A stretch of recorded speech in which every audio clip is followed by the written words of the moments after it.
Boa tarde, boa tarde a todos. Eu gostaria também de agradecer à comissão organizadora por ter me convidado e me dado a oportunidade de partilhar com vocês a experiência que eu tenho e que nós temos no Telesaúde com o sistema de suporte à decisão clínica, e a vocês pela presença junto com os outros participantes, os outros palestrantes. Então, nós vamos conversar um pouquinho sobre o sistema de suporte à decisão clínica e a gente vai abordar aqui um exemplo. O objetivo dessa palestra é mostrar uma experiência local de desenvolvimento e aplicação de um sistema de suporte à decisão clínica. Então, todos nós, no processo de decisão clínica, procuramos aí a escolha para o melhor para o paciente, seja no hospital terciário, seja na ponta, no centro de saúde, seja aqui em Belo Horizonte, seja no interior do estado, ou no Xingu.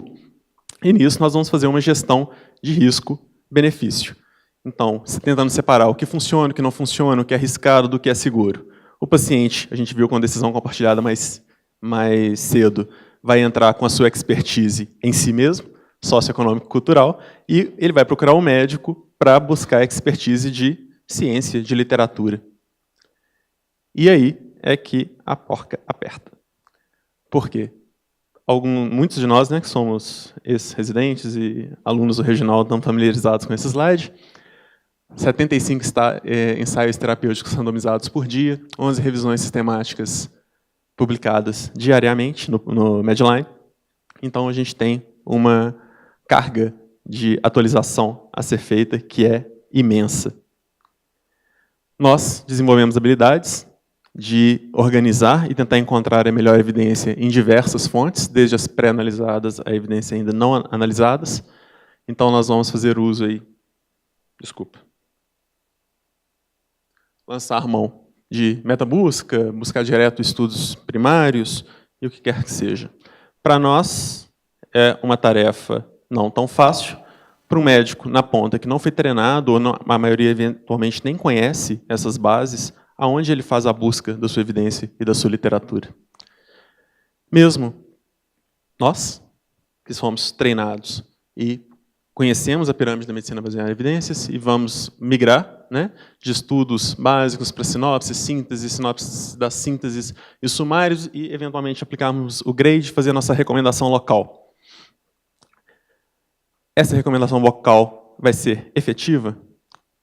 Quanto tempo leva daqui da publicação até a gente chegar na nossa recomendação e quanto dessa recomendação é efetivamente aplicada? Quanto desse conhecimento tão trabalhado, tão produzido, chega efetivamente em gotas de conhecimento, transformadas em remédio, medicamento, tratamento ou opção de diagnóstico para os nossos pacientes? A gente se habituou aí a essa pirâmide com um ápice cortado. A gente faz até uma contração dela, de pirâmide de 6 S's para 4 S's, e a gente rompe o topo da pirâmide. Muito porque há barreiras para a implementação dos sumários, das diretrizes, das recomendações na nossa prática habitual. E essas barreiras se dão por vários motivos. Falta de recursos, e a gente pode falar aqui de recursos mesmo, falta de medicamento, falta de acesso ao sistema de saúde, mas a gente pode falar de forma mais ampla também, falta de acesso à recomendação, à evidência. Nós estamos em Belo Horizonte, a gente tem acesso à internet aqui, mas um médico no centro de saúde no interior do estado não tem nem computador para trabalhar. Então, como que ele vai ter acesso a uma diretriz? Se eu tenho uma dúvida, como que eu vou ter acesso a um point of care? Em Montes Claros, na periferia de Montes Claros, na periferia de Divinópolis, Uberlândia ou em cidades menores do estado. Se é difícil para a gente aqui, lá é muito pior. Uma barreira muito grande, que é a pura inércia clínica. Então, nós mesmos, na nossa prática, diante das recomendações, diante da melhor evidência disponível, enfrentamos a barreira de romper com a nossa própria inércia. Então, chega um paciente com insuficiência cardíaca e a gente ainda não consegue titular a dose de IECA para as doses recomendadas nos trials e para as doses efetivas. Ou a gente não começa uma medicação que já passou da hora de começar. Mesmo que nós temos o conhecimento e estamos de posse da recomendação, que é, obviamente, aplicada àquele paciente. Isso não é raro de ser encontrado na prática médica. E falta de familiaridade com a disponibilidade de diretrizes. Nós, às vezes, temos a diretriz na mão, mas a diretriz tem 500 páginas e eu tenho dificuldade de encontrar a recomendação que eu quero no meio dela. Eu não sei lidar com a literatura, não sei lidar com o meio dela. O que a ciência se propõe a tentar melhorar e romper essas barreiras vem por meio da ciência da implementação. Então, é a ciência que vai utilizar estratégias para implementar programas e práticas de saúde baseada em evidência, nessa tentativa de encurtar o tempo desde a publicação de um estudo que muda a prática até a sua aplicação na vida prática do médico e tentar fazer com que as recomendações sejam aplicadas. Isso vai ser feito desde o início da elaboração de um estudo ou da busca de um novo conhecimento, ou da elaboração de uma recomendação por nós. Não basta apenas a gente se preocupar mais com desfechos clínicos. Eu vou fazer um RCT, eu não posso me preocupar que o meu desfecho vai ser apenas mortalidade, ou morbidade, ou aqueles desfechos que a gente acha tão importantes. A gente vai se preocupar com a efetividade da intervenção e com a sua aplicação mesmo na vida real. Então, desde o início do planejamento de um RCT hipotético, o pessoal vai se preocupar com análise de custo e efetividade, aonde essa medicação vai ser aplicada, em que contexto social, para qual paciente, como que a gente vai passar desse RCT para uso em ampla escala dessa nova intervenção. Então, muitas vezes, a gente vai trabalhar desde o início do desenvolvimento de uma pesquisa com o gestor do sistema de saúde, a qual sistema de saúde essa intervenção se aplica, e uma tentativa de diminuir esse custo. Então, essa ciência da implementação, essa necessidade de implementar as recomendações e a dificuldade que nós temos, mesmo de posse das evidências, de aplicá-la, é o que sustenta os sistemas de suporte de decisão clínica no alto da pirâmide da evidência do conhecimento científico útil. Então, os sistemas computadorizados de decisão clínica, a gente faz essa amputação da pirâmide porque eles não estão amplamente disseminados na prática, mas essa realidade está mudando rapidamente. Na verdade, os sistemas computadorizados de decisão clínica são a nova fronteira da medicina baseada em evidência e eles têm sido desenvolvidos de forma rápida e ampla em todo o mundo. Então, a gente vai ter que começar a prestar um pouquinho mais atenção aqui no topo da pirâmide. E o que são os sistemas computadorizados de suporte à decisão clínica? Então, sistemas de informação computadorizados, eles são desenvolvidos para ajudar o médico na implementação dessas diretrizes clínicas e das recomendações que ele elabora e disponibilização dessa prática de saúde baseada em evidência. Eles promovem, basicamente, o médico, ou de alguma forma, insere o dado de paciente dentro do sistema e o sistema devolve uma avaliação e recomendações sobre os mais diversos aspectos de cuidado médico, diagnóstico, tratamento, screening e o que quer que seja. Existem várias formas em que os sistemas de suporte de decisão clínica se apresentam. Eu vou focar em duas em que vocês vão reconhecer com mais frequência na literatura. No prontuário eletrônico, muitos de nós já temos acesso a algum tipo de suporte à decisão clínica embutido, quando nós trabalhamos nos prontuários eletrônicos mais comuns disponíveis, ANERT, MV e por aí vai. Eventualmente, você vai pedir prescrever uma medicação para o seu paciente, vai vir um alerta de que a interação medicamentosa com outro medicamento que você prescreveu. Isso é uma forma já de suporte à sua decisão.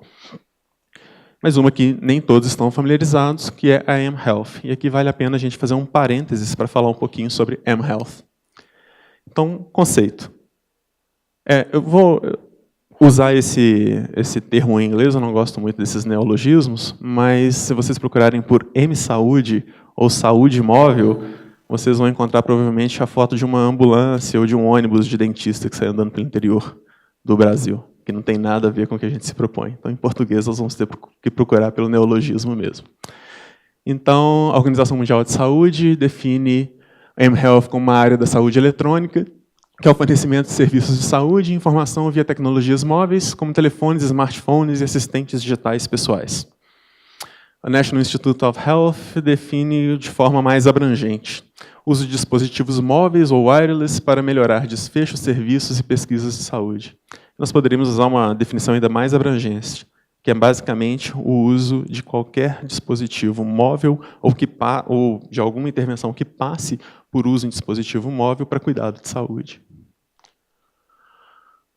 Há várias formas de disponibilidade de mHealth em tecnologia. A facilitação por voz, que pode ser mensagem por voz, dado para telefone para o paciente, abordando algum tratamento ou alguma recomendação médica, até o uso de SMS, GPRS, 3G e 4G, que têm sido mais efetivamente usados, qualquer dispositivo que use GPS ou Bluetooth para acessar a saúde do paciente. Transmitir dados, telemetria, apresentar recomendações, o que quer que seja. Existem pelo menos 12 tipos de dispositivos mHealth, onde eles podem ser aplicados em práticas de saúde, e eu destaquei sistemas eletrônicos de suporte e decisão são uma parte importante, e, na verdade, essencial, e dos usos mais frequentes de tecnologia móvel.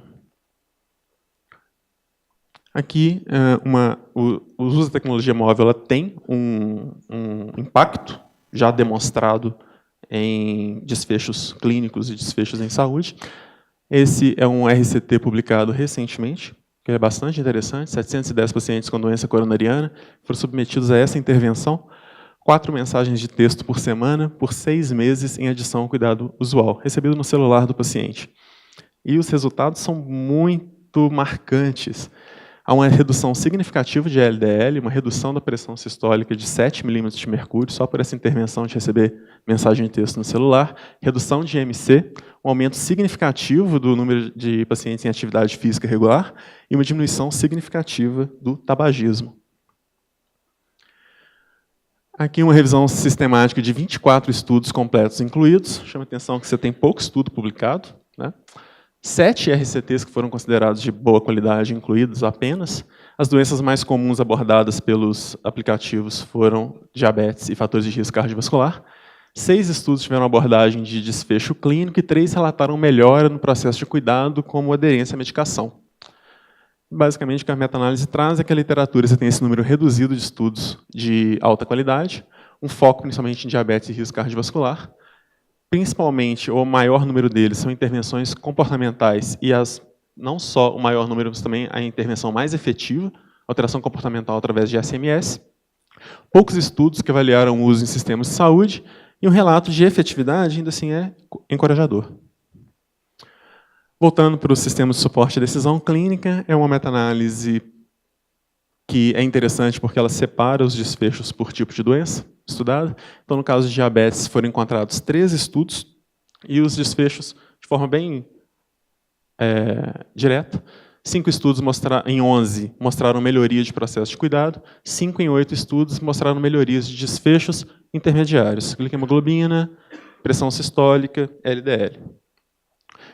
Em relação à hipertensão, 8 em 10 estudos apresentaram melhoria de processo de cuidado, e quando a gente fala em melhoria de processo de cuidado, foram acessados aderência a recomendações de controle pressórico, satisfação dos pacientes, número de consultas de controle realizadas e aderência ao tratamento.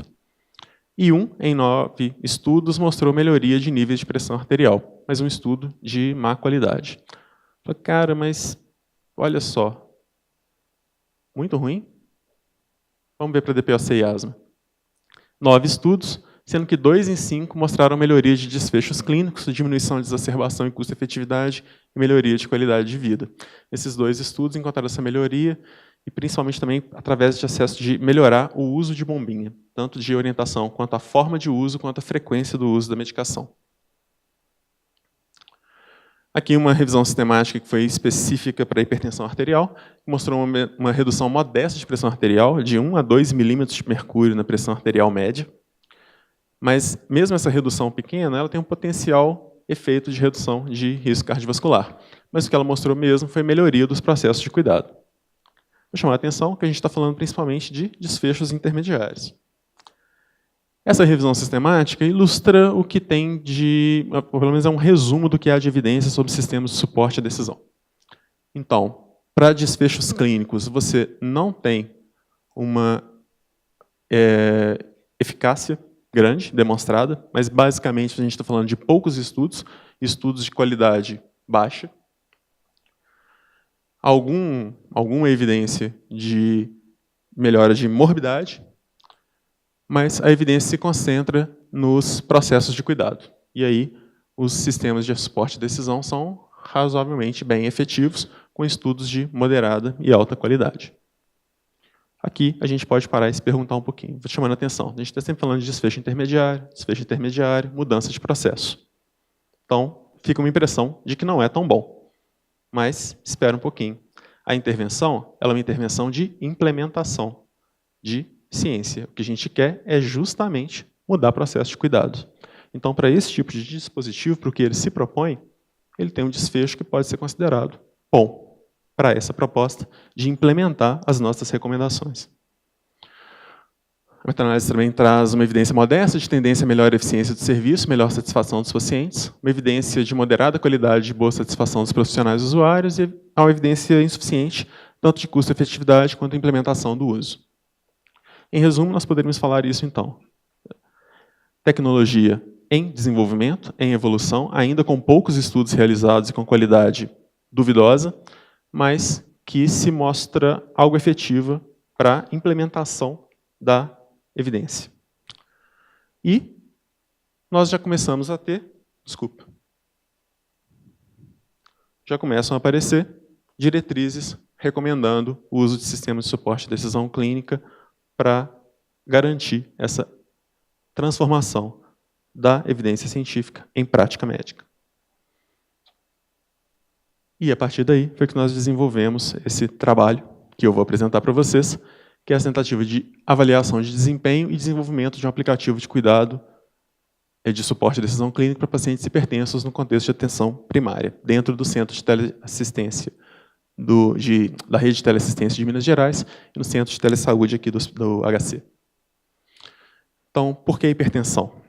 Na verdade, nós temos dispositivos e aplicativos voltados para diabetes, estamos desenvolvendo para controle de quedas, risco cardiovascular, mas, no caso da hipertensão, é um dos principais fatores de risco cardiovascular modificáveis, uma doença muito prevalente, e, a exemplo das outras doenças crônicas, todos nós sabemos tratar de hipertensão, razoavelmente bem, mas o nosso desempenho é pífio. 25% dos pacientes usando medicamento para tratamento de hipertensão têm a sua pressão efetivamente controlada. A gente falha com 75% dos doentes. E a atenção primária, principal frente do cuidado, e é a quem se destina o uso desse dispositivo. O objetivo era desenvolver e testar esse aplicativo dentro da rede de mineira de teleassistência, e objetivos específicos era avaliar a satisfação e aplicabilidade no sistema de saúde dentro do conceito de atenção primária. A primeira etapa foi o desenvolvimento propriamente dito do aplicativo, com a seleção das recomendações, seleção da melhor evidência disponível, definição de quais seriam as funções, como seriam as telas, como que apareceria a recomendação no final, e uma testagem interna para checar se o aplicativo funcionava como a gente achava que ele deveria funcionar. Para vocês terem uma ideia do que eu estou falando, eu vou mostrar alguns print screens de tela do aplicativo. Tá? Então, esse é o telehipertensão, essa é a tela inicial, para nome do usuário e senha. Em seguida aparece um menu de pacientes, e o paciente é cadastrado por nome, data de nascimento, e o aplicativo faz um cálculo do risco cardiovascular à medida da entrada dos dados pelo médico. Os dados entram de forma manual pelo médico assistente. Essa é a tela principal, é o menu inicial, que aborda, então, identificação, comorbidades, exame físico, medicamentos usados pelo paciente, exames complementares. Essa é a tela de comorbidades. Então, é touchscreen, disponível em um tablet, ele roda em Android 2.0. E o médico, basicamente, clica e seleciona as comorbidades apresentadas pelo paciente. Se ele tiver alguma dúvida, onde tem esse maisinho, se ele segura a tecla, aparece uma definição do que eu quero dizer, o que é diabetes mellitus. Tem campos de exame físico para entrada de pressão arterial, medidas de circunferência abdominal, peso, altura e qualquer outra coisa que seja importante. Campos de medicamentos. O medicamento por dose e número de comprimidos diário. No campo de exames complementares. Mapa, eletrocardiograma, ecocardiograma, o médico clica no que há de alterado e há um campo também para baixo, que se rola a tela, para a entrada manual de LDL, colesterol, glicemia e outros parâmetros. E no final, quando se grava os exames, o aplicativo devolve recomendações das principais diretrizes disponíveis ou da melhor evidência disponível, voltadas para aquele paciente específico. Então isso aqui já dá uma boa ideia do como funciona, o que é um sistema de suporte à decisão clínica. E aí, a segunda parte do estudo nosso foi avaliar a efetividade, a aplicabilidade e a satisfação dos médicos usuários. A gente começou com um painel de especialistas, avaliação por cardiologistas e médicos de família, através de questionário e entrevista com abordagem das impressões sobre o aplicativo. E um estudo de campo com 10 médicos, feitos na cidade de Montes Claros, selecionados por sorteio entre todos os médicos da atenção primária daquele município.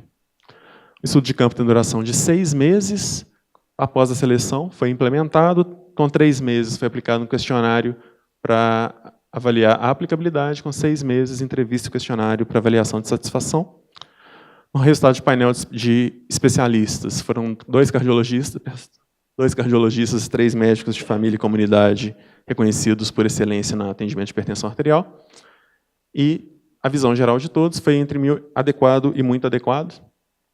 Quanto a diversas telas do aplicativo, imensa maioria para adequado e muito adequado, apenas um notou uma possibilidade de melhoria no campo de exame físico, que foi incorporado ao aplicativo depois. Quanto a tudo no aplicativo, interface, conteúdo, a aparência dos alertas, velocidade de geração, eles foram quase unânimes em considerar que o dispositivo era adequado. E aí algumas falas que mostram a impressão sobre ele. Então, o aplicativo ajuda na tomada de decisões para o tratamento de pacientes individuais com hipertensão, tanto na terapia farmacológica, através de escolha de medicamentos, como na terapia não farmacológica. Além disso, orienta a propedêutica adicional em casos específicos. Grande potencial na implementação individualizada de recomendações-chave baseadas nas melhores evidências disponíveis. Acho que pode ajudar muito no controle da pressão e ele tem o potencial para melhorar a qualidade dos cuidados precisados na atenção primária e é compatível com o cotidiano. A gente está preocupado com a aplicabilidade. No estudo de campo, aqui uma avaliação dos médicos participantes, a maioria sexo feminino, idade média de 32 anos, e um conhecimento de informática bom, mas é interessante, ninguém com equipamento de informática disponível para o atendimento. Quanto à atualização científica, só 60% tiveram atualização, algum tipo de atualização em hipertensão no último ano, e as formas de atualização, as mais comuns, diretriz, capítulo de livro, alguns artigo científico e congresso.